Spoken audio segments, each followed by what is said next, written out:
los trabajadores. Muchas gracias, Felipe. Y ahora vamos a invitar al escenario a Roberto Lavagna y le vamos a acercar preguntas, consultas que ha hecho la gente. Allí está su micrófono, Roberto, que ha hecho la gente a través de las redes, como desde Bahía Blanca, que dicen que hay mucha gente sin trabajo, que los comedores están llenos, que hay mucha gente pidiendo en La Plata. La pregunta es si podemos terminar como en el 2001 otra vez. Y la otra pregunta dice, el gobierno dice que la economía está mejor, que hay brotes verdes por todos lados, pero en Olavarría yo siento que estamos cada vez peor. ¿Por qué no arranca la economía? No, miren, creo que no tenemos que caer en la trampa de esa discusión menor, insustancial, sobre si hay brotecitos verdes o no hay.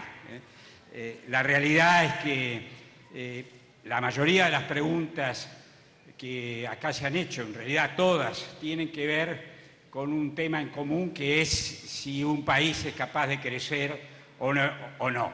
Y la verdad es que Argentina hace ya varios años, entre 6 y 10 años, según como se lo quiera calcular, que hemos dejado de crecer. Y crecer significa, y retomo un poco lo que dije como un flash al empezar, el no crecer significa que en el bolsillo no hay plata.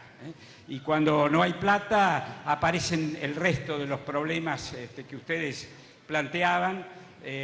No hay trabajo, que es absolutamente fundamental, y la consecuencia lógica de eso es no hay comida, no hay casa, no hay educación, no hay salud. Y efectivamente, porque el trabajo es dignidad. No hay mejor política no solo económica, sino social, que la dignidad que ofrece el trabajo. En algo nos hemos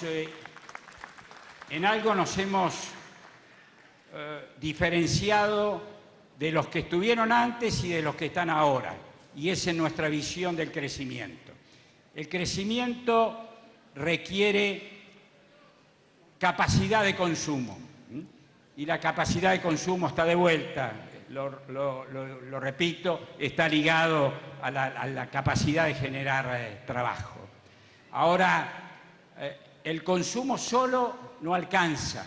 El gobierno actual no entiende lo del consumo, no le importa. El año pasado hubo una caída del salario real importante, se perdieron puestos de trabajo, sobre todo en los sectores que pagan los salarios más altos. Esto no lo entiende el gobierno actual, y el gobierno anterior no entendió que el consumo solo, si no era seguido por un proceso de inversión, termina en lo que ha terminado, en un proceso de inflación que se come todo, y se come las mejores intenciones que pudiera haber detrás de esas políticas, y termina nuevamente aumentando la pobreza, y en algunos casos la pobreza extrema, que es la indigencia. El trabajo fundamental, en consecuencia de toda política económica, es saber llevar de la mano las dos cosas: el consumo como motor, que a su vez sirva para arrastrar lo que tiene que venir después, que es la inversión. Consumo, inversión, esos son puestos de trabajo, eso es plata en el bolsillo, eso es, en definitiva, para retomar lo que por ahí se decía, eso es dignidad para los habitantes de un país. Claro está que para hacer todas estas cosas, para lograr estos objetivos, hay que tener una visión de país. Y una visión de país no tiene nada que ver con discutir sobre los brotecitos verdes, esos que ni se saben si existen o no existen, o si existen.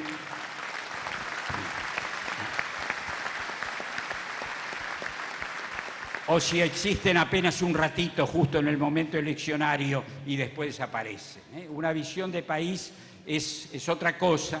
Una visión de país es saber dónde uno apunta en términos de educación, en términos de salud, en términos de tecnología. Implica tener un horizonte. Y si esto no lo tienen, ese horizonte, el anterior, que hizo tanto discurso sobre la justicia social, tampoco pudo cumplir, y hoy tiene un silencio culposo. No se sabe por qué hay tanto silencio, quizás porque saben que no cumplieron mínimamente con lo que habían prometido. Argentina es un país maravilloso, nuestra Argentina es un país maravilloso con una capacidad fenomenal en términos de ser capaz de proveerle a sus habitantes lo que le tienen que proveer, que es el bienestar. El gran desafío es cómo uno transforma eso que es en potencia, lo que puede ser, lo que Argentina puede ser, en una realidad. Lo hemos hecho en algún momento del pasado y lo que se hizo en el pasado se puede repetir con las políticas adecuadas, con la convicción y con tener en claro hacia dónde uno quiere ir. Gracias. Muchas gracias, Roberto.